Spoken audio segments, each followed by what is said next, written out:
You might have seen rumblings about a game that's purported to be Europa Universalis 5. Are the leaks true?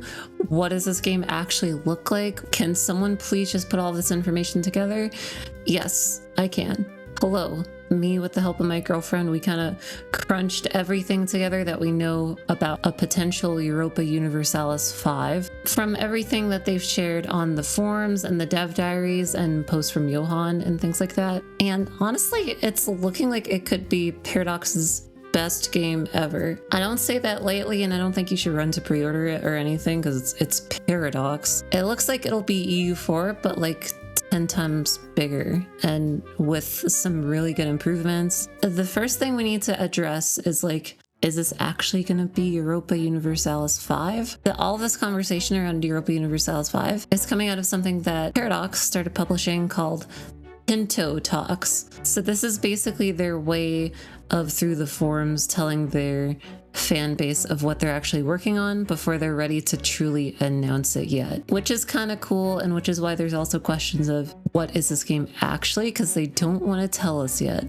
In the past, Paradox devs withheld announcing games until the alpha phase was complete. Paradox Interactive intends for its next game, which they've codenamed Project Caesar, to be nothing short of a masterpiece. Johan stresses in the very first Tinto talk that he really wants player input to be a huge part of developing the game at this stage, which again is why there's a lot of questions of what this game actually is, but I digress. This game is very likely to be huge. It's probably going to be the biggest game that Paradox has ever created. The first question that we can ask about with the Tinto talk so far is obviously, how can we be relatively sure that this game is Europa Universalis 5? Paradox's oldest currently still supported strategy game is Europa Universalis 4. Europa Universalis 4 came out such a long time ago that it's kind of crazy that it's still getting updates and DLCs and things like that. So it's kind of obvious to believe that what's next up is Europa Universalis 4. There is enough information to point at what time period the game's going to be set in. The first political map screenshot we get is in Tinto Talks 5, where we see a map of the Southern Balkans, Anatolia. Based on just the territory, we can date the state from before 1345, when the Ottomans first invaded the European continent. But Johan later confirmed the date to be 1337 exactly, which is more than a century before the start of EU4. So this is a pretty big jump in time, and I wouldn't blame you if you weren't sure that it was Europa Universalis 5 because of that. But if you really think about it, that is sort of still in the same early Renaissance period that we're talking about. EU4 is nominally a game about the Renaissance and the early modern period when it starts to take off in Europe, which is odd because historians often place the start of the Renaissance to around the early 1300s. Like, you could say it even more accurately represents the scope EU4 was aiming for. So just to go over a lot of the information in more depth, since we've kind of covered the big questions around this game, now we can actually start to talk about what Europa Universalis 5 is going to be like, and I think it's pretty cool and exciting. We're going to start off with the map. The start to any Paradox map painter. I think the map looks pretty good so far, like ambitious if anything. From what we've seen so far, there's a lot of granularity. So compared to a game like EU4, where there are bigger provinces, the provinces for Europa Universalis 5, they're going to be a lot smaller. Think something like Imperator, maybe half as dense as Imperator was, but for the whole map, like for the whole world. And they've made it a really big point, again, on the granularity thing. Like, there's going to be approximately 10 times the number of locations in Project Caesar than there were in Victoria 2. From 2,705 to a confirmed 27,000 locations, which are like provinces and stuff, which is almost about 10 times that of EU4 as well. Kind of shockingly, actually. So we're looking at a big, dense, good map here. And there's one more cool thing that has to do more with the military. Warfare isn't going to be like it is in Victoria 3. It's not going to be front lines or anything like that. You're actually going to get to micro the armies and move them around. I know for a lot of people That's a relief.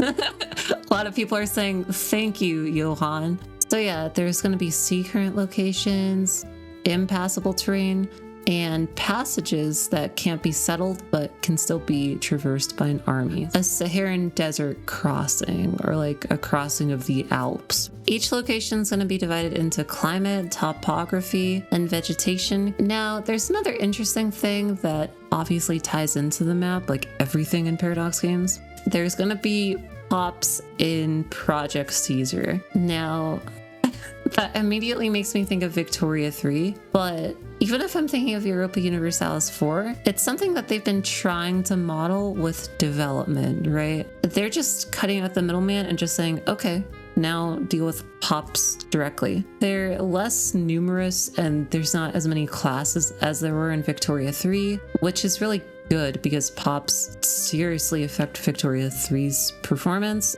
but apparently they've added it in a way that makes the addition not affect performance too much. It shouldn't be nearly as bad as it is in Victoria 3. There are different social classes, just not as many. There are slaves, peasants, burghers, clergy, and noble social classes, at least that we know about so far. Pops are going to be handled on the location level. Locations that we talk about on the map can be rural towns or cities. Different location types change the buildings inside of them, and they also affect the population capacity. So you'll see like mid-sized places being towns. At the beginning of the game, it's places like Stockholm and Dublin and Belgrade, while places that are way more populated like Alexandria, Paris, and Beijing, those places are cities. You can upgrade locations, but they made it clear that that's going to take several years and like a lot of work to really do that too. Pops will also have a culture, religion,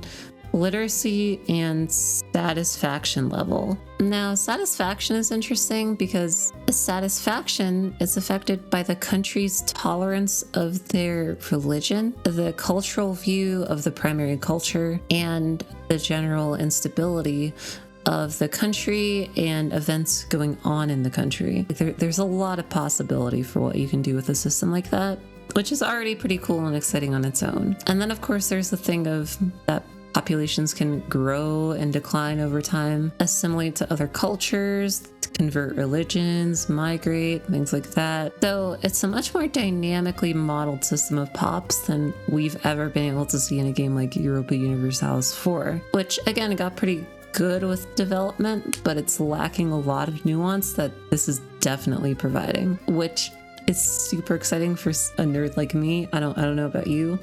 I'm excited.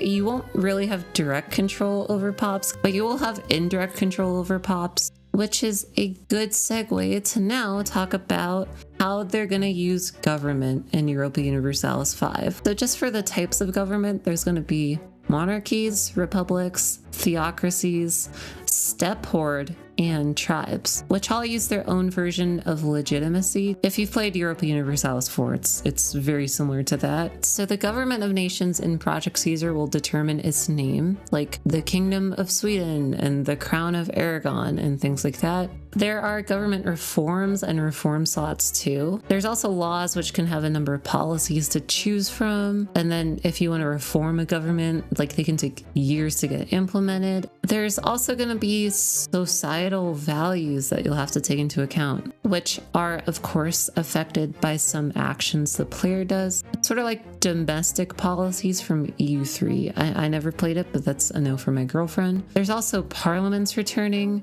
There's not going to be defined parliament seats, but you can call parliament to bring up issues to resolve, and these states will have agendas that they want done for their support too, which is already kind of similar to how it's done in Europa Universalis 4. Also important to note, there's going to be no mana like in EU4. Estates. There's 4 estates: nobility, clergy, burghers, and commoners. Estates gain power based off the amount of pops belonging to that estate. Each pop type brings a different amount of power to an estate, and then estates can force through reforms if they're dissatisfied and they have enough power. Estates are going to be a really cool, more in-depth and intricate mechanic than what we've seen from Europa Universalis 4, where you kind of just click buttons and build a couple of things and mostly manage them fine. And then you take all of their land by the end of the game. There's going to be levies at the beginning of the game, which are armies that you raise based on population.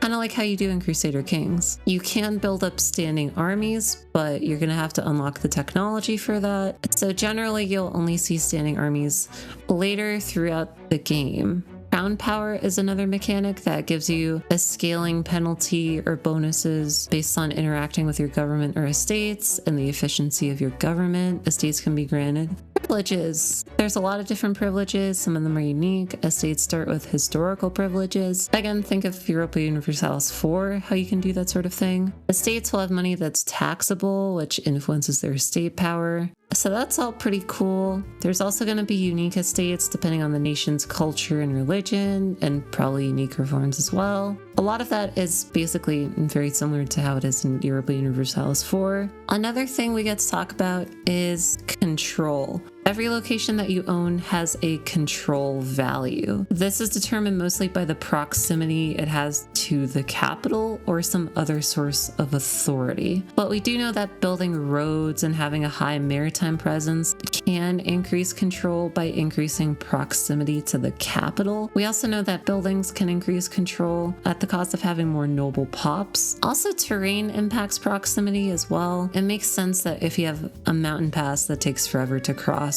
in real life, that it's a bit harder for the mechanisms of civilization to really put their authority into that location. Control is a pretty cool newish mechanic, at least in how intricate it is. It's going to have a big impact just civilizationally on how much value you can get out of a location, like taxes and levies. And then you also have the sub-factors of every coastal location is going to have a maritime presence too. It's basically just like control, but for the coast, which slowly builds up over time based on the number of ports and other buildings you have in the area. You can place navies in the sea tile to improve it faster, but you can also have the reverse of that with blockades and pirates to decrease that maritime presence. And then one more exciting thing that we've learned about Europa Universalis 5 so far is that colonial nations do exist, but you're basically not forced to set them up. You're just heavily incentivized to. Like, your pops can leave your country and move to colonial locations, so you can see actual waves of colonization other than the very rudimentary system we have in Europa Universalis 4. One other thing we can say is that vassals, especially in the early game,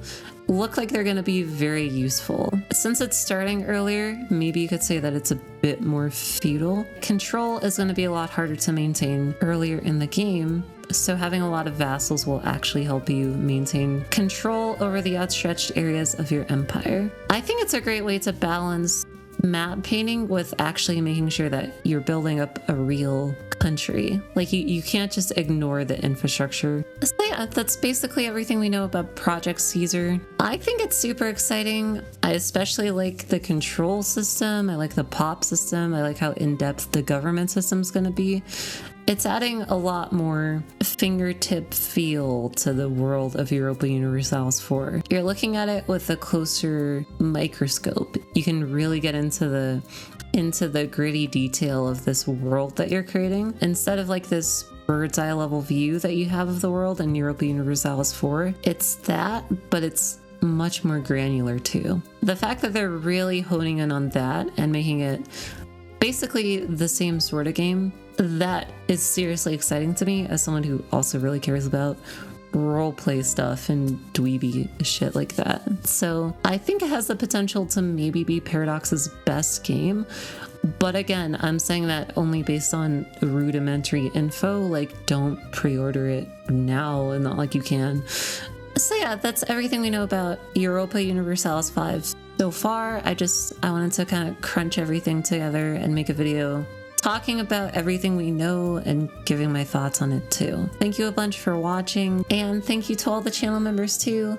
Y'all are the best. You guys help me keep going, and thank you again for watching. Mwah.